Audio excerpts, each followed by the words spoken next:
Okay, so hands in the air if you have a question.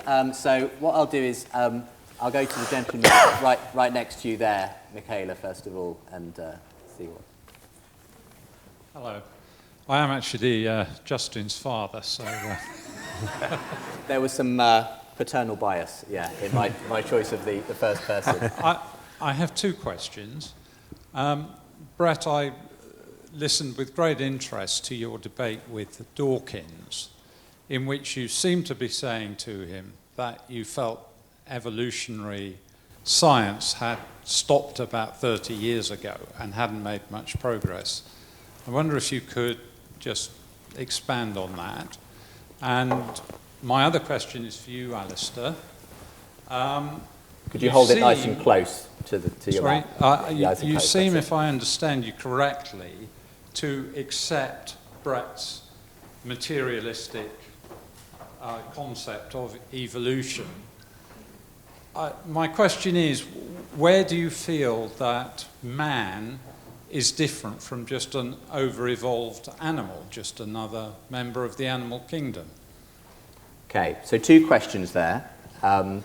Bret, maybe just to expand a little bit, first of all, on why you said in that discussion with Richard Dawkins that you feel evolutionary theory hasn't really moved much further since his own book, The Selfish Gene, in the 1970s, and how that ties into what we've been talking about tonight. So, in some sense, I think this is just strictly an empirical question. If I ask my colleagues what scientific progress has been made on the study of evolution in the period since 1976, what I get back is a long list of empirical studies. And when I say, what is the last theoretical breakthrough on which we all agree? Silence. So I have the sense that we just simply know that progress has stopped. And when I asked Dawkins why he thought that was, his answer tells me that there's actually something deep down this road. What he told me is that he thought that more or less his generation had gotten all of the big stuff right, and so that one would expect a kind of cessation of progress. And what I know from my own work is that that's not true, because there are a great many questions that we can't yet answer.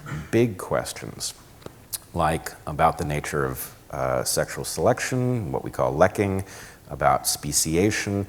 These big questions have simply moved into another phase where we've stopped asking them and embarrassing ourselves because we can't answer the question.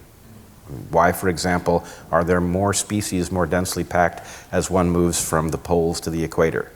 That's a question we should be able to answer. It's repeated on every continent, in every ocean, at every depth. So why can't we answer it? Because we've lost the thread of the conversation, not because we answered all the questions. So in some sense, progress seems to have stopped. Why it stopped we can argue about, but that we should do something to jumpstart it, I think is almost beyond question. Okay, and the second question was, to what extent does your view mean that humanity is not simply another over-evolved animal, because you go along with a great deal, obviously, of what Bret views as the evolutionary history of the Earth. Yes, and as I made very clear, that's part of the picture, but I think there's more to it than that. I wouldn't describe myself as a materialist or even a naturalist. I think I'd want to qualify both of those. But I think you have to realize is that in this fascinating conversation, we cannot cover everything. Mm-hmm. And certainly if I didn't register disagreement with Bret on that, maybe it's because that didn't really emerge as a conversation item. I think perhaps there are others which were higher up the food chain than that one. In a sense, though, I assume you obviously do have a belief that within humanity there's something more than just the evolutionary process going on. I would say that. And Bret made a very interesting comment. He used the word supernatural.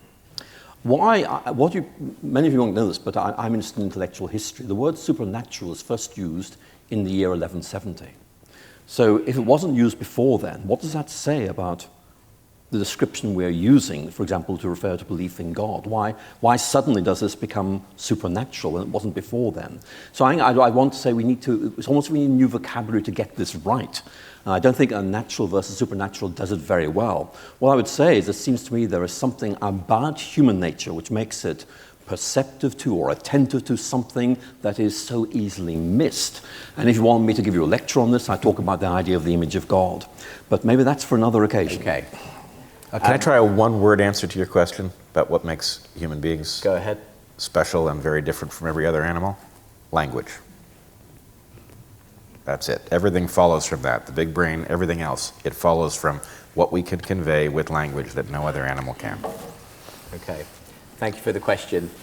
Let's go perhaps from this side this time. Heather, if you'd like to pass it to the gentleman. Yeah, just in front of you with his hand up there. Great discussion and really kind of respectful of each other's views, which is great to hear. And actually, a lot of common ground. I think you well laid out your understanding of how knowledge comes about and the complexity of it and how it moves forward. And yet, question to both of you, you both seem to have reached quite simple and perhaps more important, completed conclusions. Bret's that, as I understand it, that there is no deity, and Alister's that the ultimate revelation of reality, and I stress the ultimate bit, was completed in first century Palestine. And, you know, and in some ways, the complexity of what you laid out and your simple conclusions seem to be a bit at odds with each other, and I wonder if you could comment on that. So have we arrived at our conclusions prematurely, perhaps, given the fact that we are obviously limited, still so much we don't know about the universe, about the nature of reality? Do you want to start this one off? Sure. I think this has the answer lies in the way complexity actually comes to exist and the way emergence comes to exist. So if you think about what Darwin went through in order to figure out the theory of natural selection, it was a very long trajectory. And if you look at his notes and his writings, it's a very elaborate argument that we can now sum up in a couple of sentences. Are those sentences perfectly accurate? They're accurate. They're not precise. But they're good enough to make progress up to some level, at which point their lack of precision requires some new nuance that we don't have.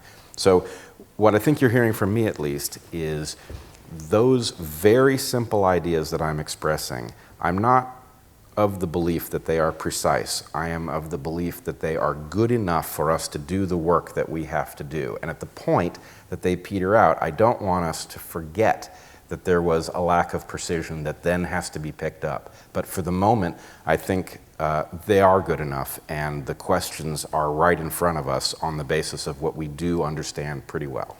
And in that sense, when you look at the evolutionary paradigm yourself, Bret, you don't think it's going to be overthrown by anything. It's just going to be tweaked, moderated, complemented by other things. But what we've got at its core, that's going to be with us forever. Not the 1976 version. Okay. So you have to be more serious about Dawkins' meme idea than Dawkins is. Once you realize what the implications are of mimetic evolution, and more importantly, that mimetic evolution has a very specific relationship to genetic evolution.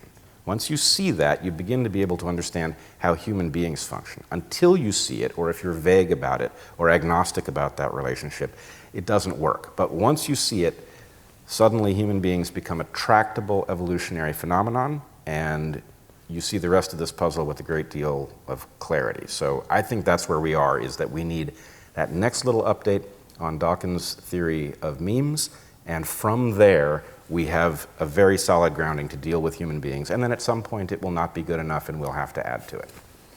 I'd just be interested in your response to that idea that, we need to adjust and take the focus off things. I think this is a very interesting question. But if you've read someone like Thomas Kuhn, Structure of Scientific Revolutions, you have this feeling, look, that there comes a point where a science reaches a point where either it's going to get it right or it realizes this isn't going to work. And the question is, when does the scientific community say we need to do some rethinking?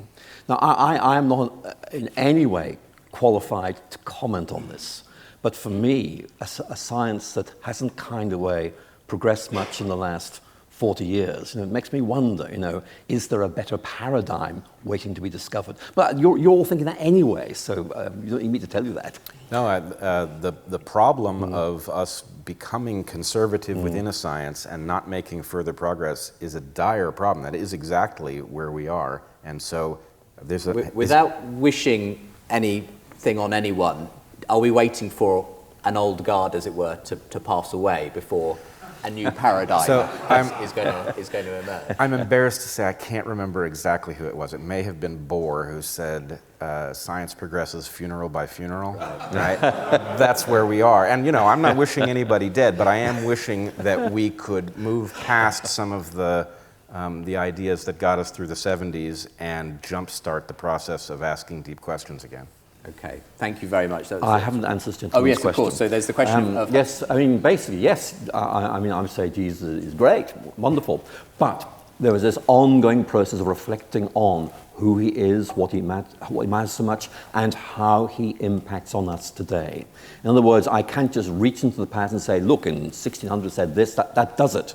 It's always an ongoing process of reflection. How does this challenge me, resource me, motivate me today with these issues? So if you like, it's a constant process of reflection on Scripture and asking, how do I respond to these issues? So yes, that's where the focus is, but the application is always in terms of trying to engage the present in light of this rich resource we have. Thank you. Really helpful question, actually. Okay, let's go more towards the middle on over here. If you could pass it along to... yes, the gentleman there with the beard, and then we'll go further in. Great talk, thanks guys. So Alister, at the beginning of your talk you mentioned that the history of philosophy of science elucidates the fact that scientific theories often change over time, and this might give us reason to not want to hinge our worldview on the scientific method. Considering that and the fact that your worldview hinges on Christianity, my question is, are you not troubled with a God who is more concerned about the mixed fabrics and consumption of shellfish than he is about humans owning other humans? Now, I'm not particularly interested in the answer that Jesus brought the New Testament and this supersedes the Old, because to my understanding, Christians believe in objective morality. And if God changes his mind, why should I have any confidence that he won't, that what he's told me that is true today won't change in the near future? Okay, so I don't know if you caught all of that. I caught that, yes. I can respond to that, yes. Go ahead. Well, Christians read the Old Testament, as you will know, in the light of the idea there's a new dispensation. And it's not a question of God changing his mind. A writer like Irenaeus, for example, in the 2nd century, would say that what we see in the Old Testament is a morality, a cultic way of behaving, which is appropriate to that dispensation. But the reason Irenaeus is so clear we have to move on is that we're in a New Testament, a new covenant, and that means there are a new set of rules. And although, of course, he carries over the 10 Commandments, he's very clear that Old Testament cultic laws don't apply anymore. So that would be absolutely characteristic of Christianity, that in effect we do not regard, for example, Old Testament dietary laws or food regulations as being of any significance at all, and indeed would see that as being validated by what Jesus himself said. So in terms of my personal dietary habits, all foods are declared clean, so I can eat what I like, but I then exercise additional judgments on what I personally think are appropriate, given, for example, various ecological, environmental, and economic issues, which seem to me to be very important. So that's how I respond to that particular point. Did you want to add anything, Brett? Well, I would say I think the dietary laws are a perfect example of why or how it is that we know that we need to update, because to the extent that these are good enough to protect you from something at some point in the distant past, we also know that we have hazards now that we are incapable of protecting ourselves from. So, for example, pesticide residue on food should be a primary concern. To the extent that there was a new set of kosher laws, they would involve how we treat food so that we don't end up ingesting these dangerous compounds for which we are not evolutionarily prepared. And the absence of that wisdom and the absence of a mechanism to introduce that wisdom tells me that we are in a phase where, unfortunately, we're going to have to navigate this outside of the structures that would once have protected us from dangerous foods. But would you say, Alister, that your faith still has something to say to those very modern incarnations of, dietary issues and that sort of a thing. Well, you read something like Mary Douglas, I mean saying, look, there's a lot of sense in this. It's just that the element of obligation's been removed. It's now something which I may do, I may not do it. In fact, like the responsibility's been shifted to me. But it is this idea that you've moved away from these particular regulations, just seen as specific to a particular period in cultic history, and we're now in a different period. But nevertheless, that does not mean that we just eat what we want. There are these ethical decisions we have to make. So if you like, there's nothing being ruled out, but you and I have to make additional decisions about what we actually do. Okay, let's have some more questions. Perhaps we'll try and go more towards the middle, Heather. There's a gentleman well, you've all got your hands up, but if you keep it passing along, to the gentleman in the waistcoat, I think. Okay. Thank you. I guess a question for you, Bret. I wondered what the adaptive benefits of being a follower of Jesus was in first century Roman ruled Jerusalem. That's a great question. So, and well put, I think. So, given that in its time, Christianity was in a sense a minority, very strange in a sense in that cultural religion, for which people got persecuted and killed, what were the evolutionary benefits of becoming a Christian? This is a really good question. Obviously, it was a long shot bet that worked out, and the question is, how many? Well, that's what they are. And, well, if you want to know what these things look like, I would recommend a book called The Kingdom of Matthias about a contemporary and de facto competitor of Joseph Smith's at the point that Mormonism was founded. This guy never had more than 30 followers and his sect died out completely, but in some sense, if you had been there for these two guys jousting over acquiring followers, you wouldn't necessarily have known who to bet on. So the problem for us is that we have the story of the remarkable success. The ideas that Jesus apparently was spreading have caught fire, they've taken over a large part of the globe, and so looking backwards, we know that one worked out, and you think, how could it possibly have? But what you don't have, due to what we would call survivor bias, is all the stories of things that looked equally promising, that left no imprint that we can detect from this place in history. So anyway, beware survivor bias. It is a very powerful force. So to toss it to you, Alister, what do you think of this idea that, Christianity survived because it kind of was the one that got lucky and caught on? Well, I think the early Christians thought this is right. We have to do this. This is something that we feel morally impelled to do. And the survival rates weren't very encouraging. And I think that we have to respect that. Actually, it is a very important reminder that while I have no doubt that one factor that might encourage somebody to adopt a particular worldview is the social benefits it brings, it's actually quite difficult to identify social benefits for early Christianity apart from the sense of solidarity they felt with themselves and, as you will know, the sense of solidarity they felt with the suffering Christ. If you go into the catacombs, what you will see is one of the dominant images is of Christ as the good shepherd who is carrying these lambs. In other words, there's someone who's with you while you suffer. So I think that's a very important question to kind of way help us refocus on a very important discussion. Thank you very much. Okay, more hands going up. Let's perhaps come down to the front, if that's all right, Michaela. And let's pass it along to the middle, and this gentleman here in the dark sweater, if you'd like to ask a question. Thanks so much for coming tonight, both of you. It's been great. So, Bret, my question is for you. How important do you think that specifically belief in God or God's deity is to the usefulness of religion? So, apart from, if you took God out of the picture, the belief in a deity, if it was just the principles, morals, and values that have been passed down, would we have benefited just as much? So what part does the deity part, the belief in God, play, as opposed to just the right moral framework and have we benefited in spite of the belief in God? So going forward, can we come up with a framework that doesn't involve a deity of some kind, will that be just as effective?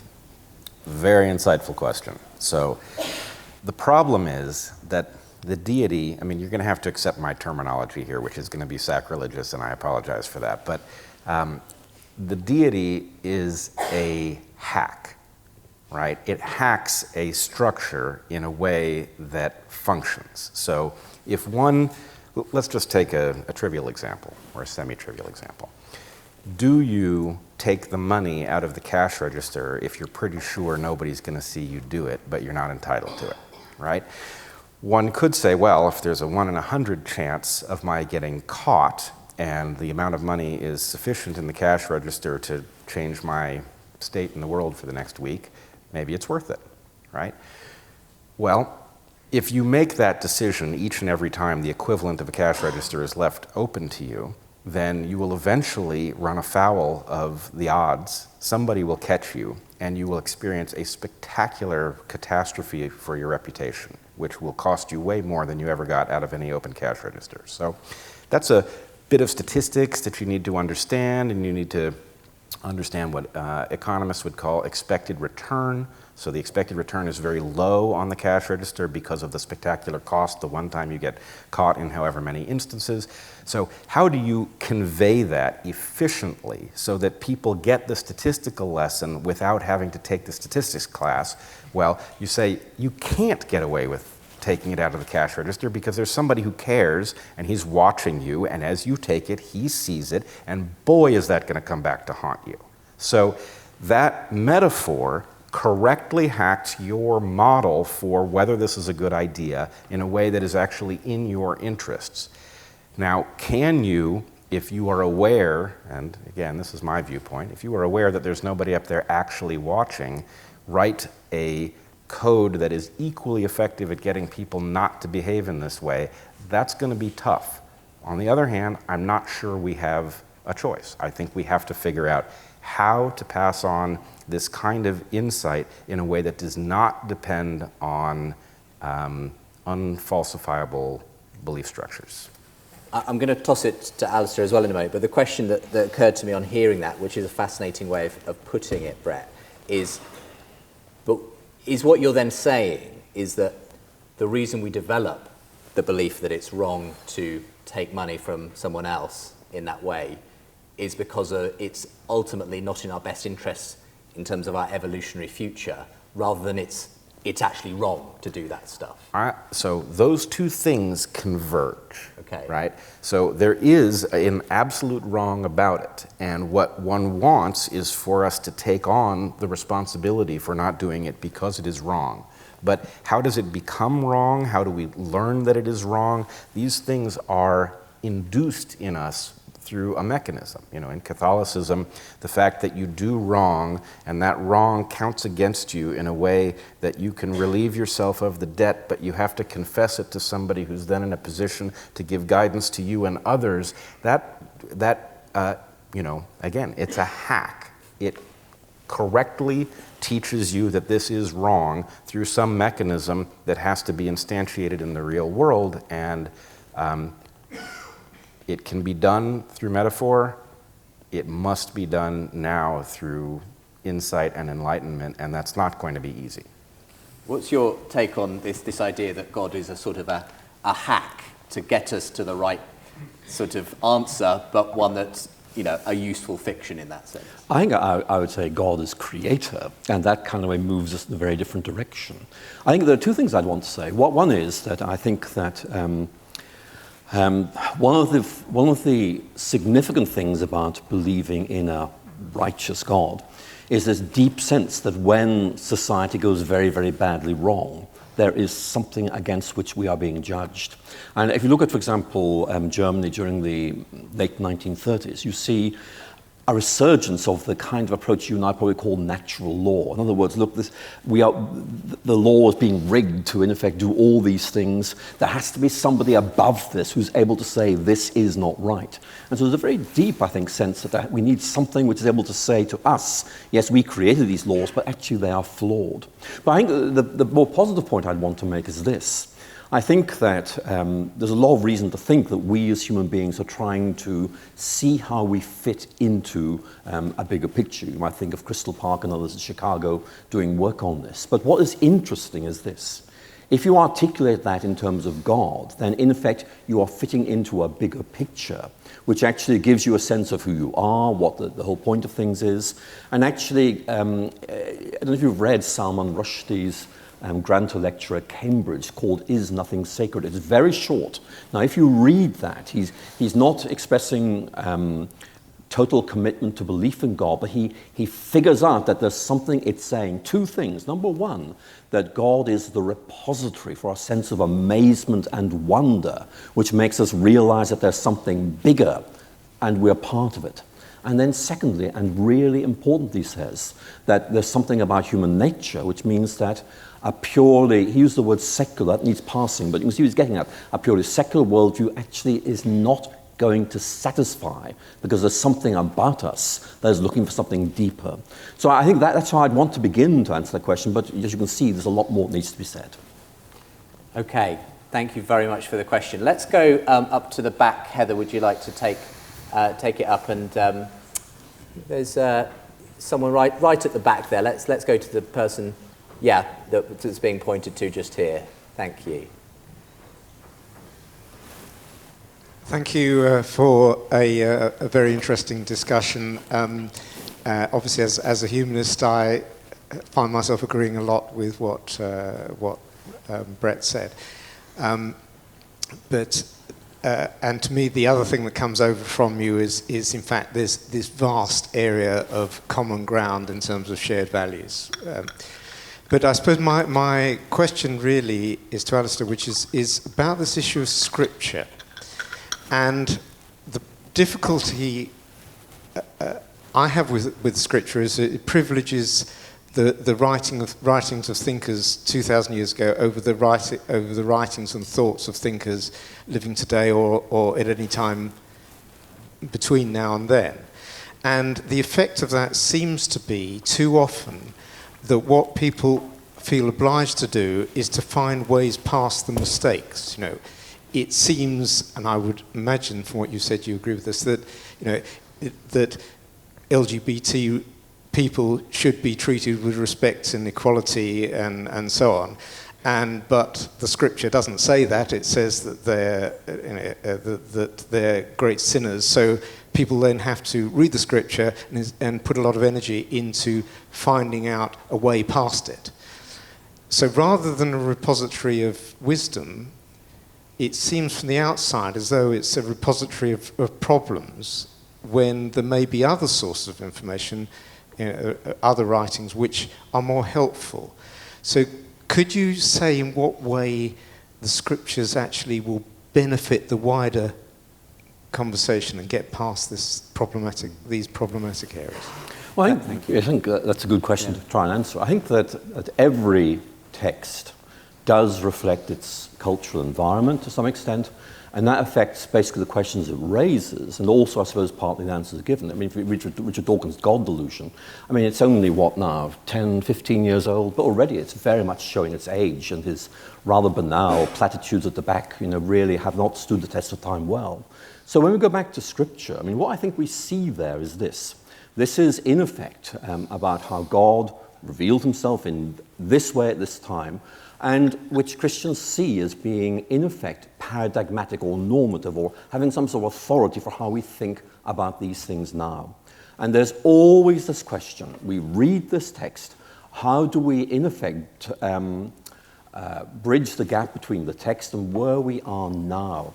And obviously, it is a problematic process in some ways, as you've suggested.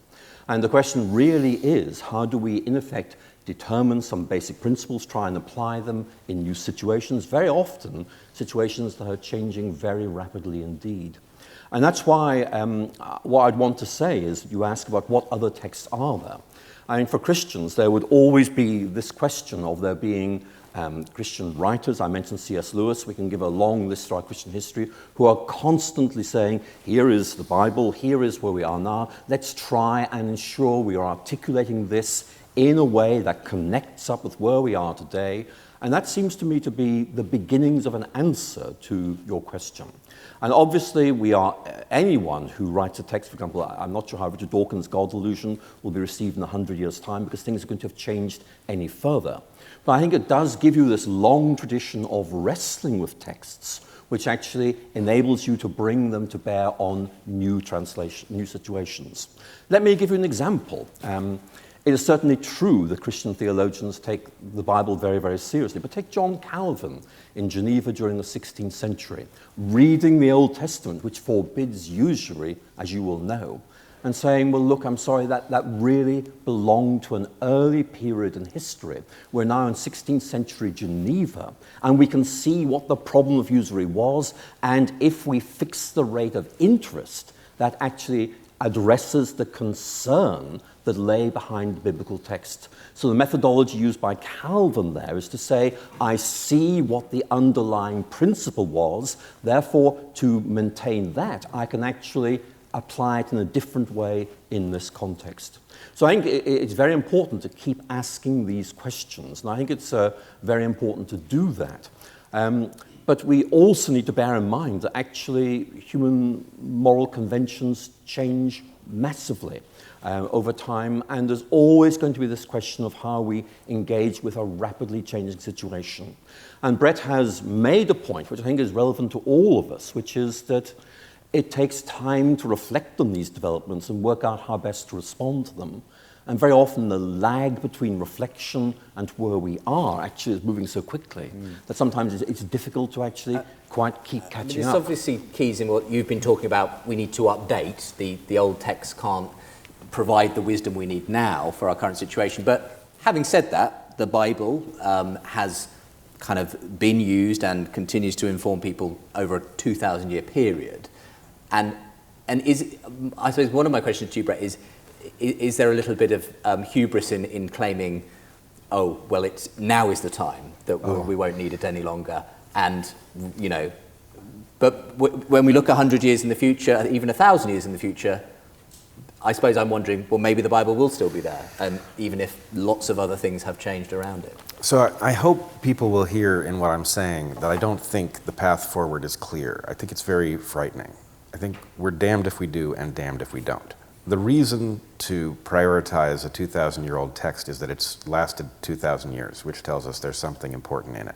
The reason to credit it less now than ever is that the rate of change is now changing at a rate that is unprecedented, right? That is frightening. Now, I would say for all of the things that we see in human culture, there's an analog in the genes that we can learn from. Genes are not all the same in terms of how quickly they change. Some of our genes are placed in a location in the genome that causes them to evolve very slowly, things on which much depends. Other things in the genome are placed in such a way that they evolve at an extremely rapid pace. What I would say is that ability to shift things in the cultural context, you may have to accept a strange definition here, but I would say sacred are things that we have placed such that they are very slow to change, that we are very reluctant to interfere with them. I would call shamanistic the alternative. So what we need to do is move towards the shamanistic, where the mutation rate on the cultural traits that we are experimenting with goes up. Not because that's a safe idea, it isn't, but because staying as we are is absolutely going to be fatal. We are simply playing with tools that are too powerful with a population that's far too big and in a global system that is far too networked for us to continue to gamble the way we are gambling, which means we have to endure the risk of a high cultural mutation rate in order to have a chance of attaining the kind of wisdom that might get us through the next 200 years. And are you hopeful or pessimistic that we'll achieve this, what sounds almost like a miracle the way you're putting it? I believe there is still time, but I believe we will probably blow it. What's your view, Alister? I think one of the great privileges of living at a particular moment in time is you can look back and say, oh, look, that's how they got it wrong. And of course, the difficulty is that someone might be looking back on us and saying, that's where they got it wrong. And what I find so frightening and difficult is that quite often it's very difficult to know what our future judgment is going to be because we're in the midst of the situation. And I mean, my military friends use the phrase the fog of war. What they mean is there's simply so much information, someone's confused you. It's very hard actually to get it right. I just feel, well, overwhelmed. Would that be a good word? That actually it is a very complex situation. And do you feel like religion, Christianity specifically, is going to have a place in answering that huge question ultimately? I mean, for Bret, obviously, it needs to make way for something radically different. For you, I assume, the person of Jesus still stands at the centre of the question. You're dealing with a God who, well, cares about the lilies of the field, the sparrows that fall, this world as a whole, us. So in effect, the whole point of Christ's ethic is that we matter to God and this creation matters to God, and we have the responsibility for this creation. And that is a frightening thought, although I hope it energizes rather than overwhelms us. Thank you very much. I am anxious to have someone who's not a man asking a question, and there is a lady here who's put her hand up. Thank you. So this is a question for Bret.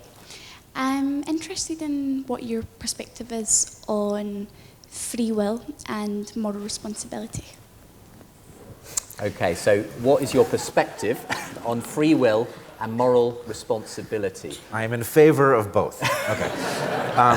I mean, it's a huge area to open up, but there is a number of people, Sam Harris, who you've obviously dialogued with, don't believe there is free will, and that does have implications for whether we can even speak of moral blame or praiseworthiness to begin with. What's your take? Well, I should say that's a conversation I'm itching to have with Sam. I think there's a lot to be said. I am pretty sure that if evolution is a fact, and I certainly believe that it is, that it proves that there is at least the basis for free will to exist. And I also think we all can demonstrate this in our lives. We can run relatively trivial experiments that demonstrate we must have free will. And that when somebody like Sam says that we don't, he's really talking about something else. It's a misdefinition of free will. So I do believe that it exists. And then Sam and I would agree that we have an absolute obligation to pay very close attention to moral decency, and that we have to be vigilant about it. Now, what decency is made up of is something that we have to discuss. We have serious problems with an economic system that rewards rent-seeking and externalizing harm onto others, and it results in us being, in effect, ruled by people who have become powerful through at least ignoring the destruction that they are doing. So that's a question for us to morally confront together.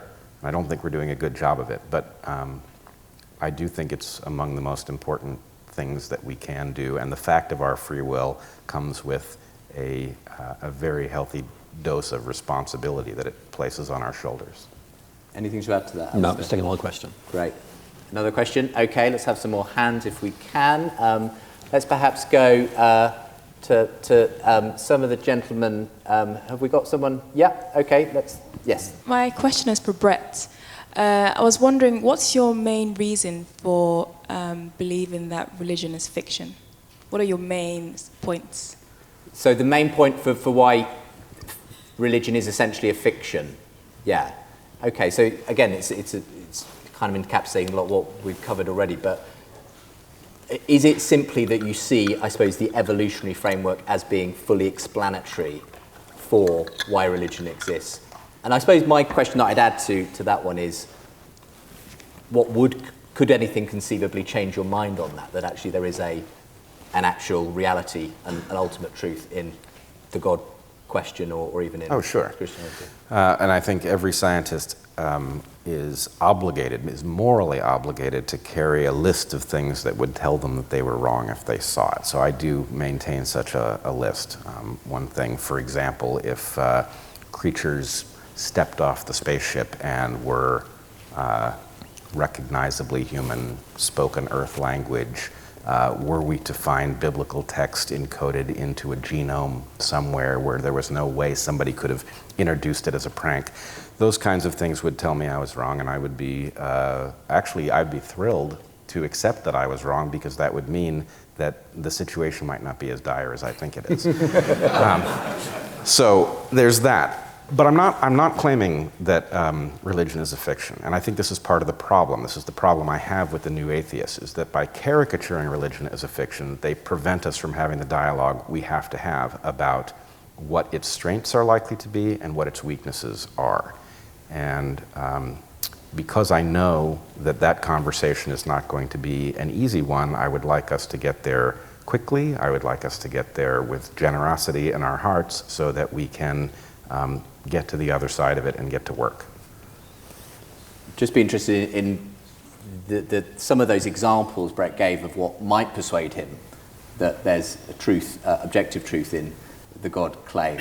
Yes, I think for me, I like that quote from Einstein, the eternal mystery of the world is its explicability. That these are meta questions, that they are really big questions about why our world works in certain ways, why we ask certain questions. And actually, for me, the reason why I believe in God is not so much in the fine details. In fact, I can stand back and there is a bigger picture which helps me to explain why we can explain. And so that's what I would locate it. But obviously for Bret, that bigger picture is the evolutionary paradigm. Why for you is that not satisfactory? For me, that, if I may put it like that, is a picture. But I remember of using Wigner's very famous essay, The Unreasonable Effectiveness of Mathematics. And he says, look, why does mathematics work so well here, here, here, here? No reason why it should. There has to be some bigger picture that explains that mystery. I think that's something that's helpful. But I mean, I'm very, very clear. We have, if you like, pictures or narratives that help us understand this aspect of life or that aspect of life. They're all to be welcomed. Sociologists like Christian Smith are saying we need multiple narratives to make sense of our world, and the evolutionary narrative helps us, I'm sure, in many ways, but we need other narratives for other purposes. And so for me, the question is, how do we weave these narratives together? And that to me, is a very important question to explore. I agree with you that we have to weave these narratives together. And in fact, the evolutionary explanation is, you could attempt to explain everything in terms of particle interactions, right? It's all made of particles. They interact by rules we sort of understand. We could just come at it that way. It's going to be a long time before you figure out how a brain thinks a thought by coming at it as particles, though. You've got to step up to a higher level of emergence before you can make any progress.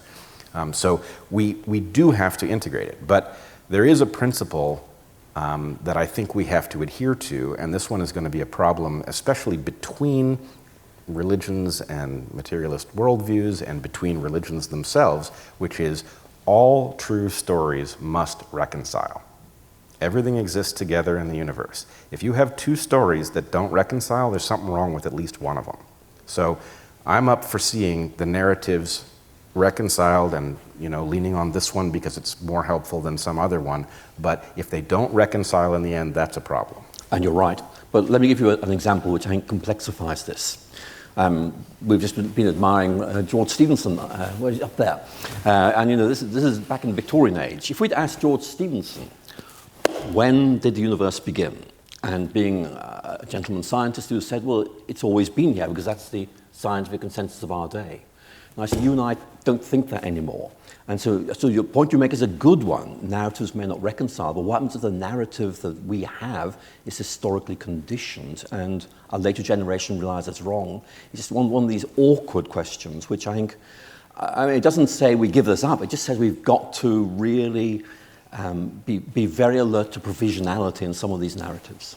So somehow I call it the agnostic box. There are certain things that you have to place in the agnostic box so that you can go backwards. If you over-instantiate your belief such that you believe that it is a fact and it is therefore the equivalent of sacred, then you become condemned to whatever errors in your model existed. So you have to be able to go backwards in case you've got it wrong.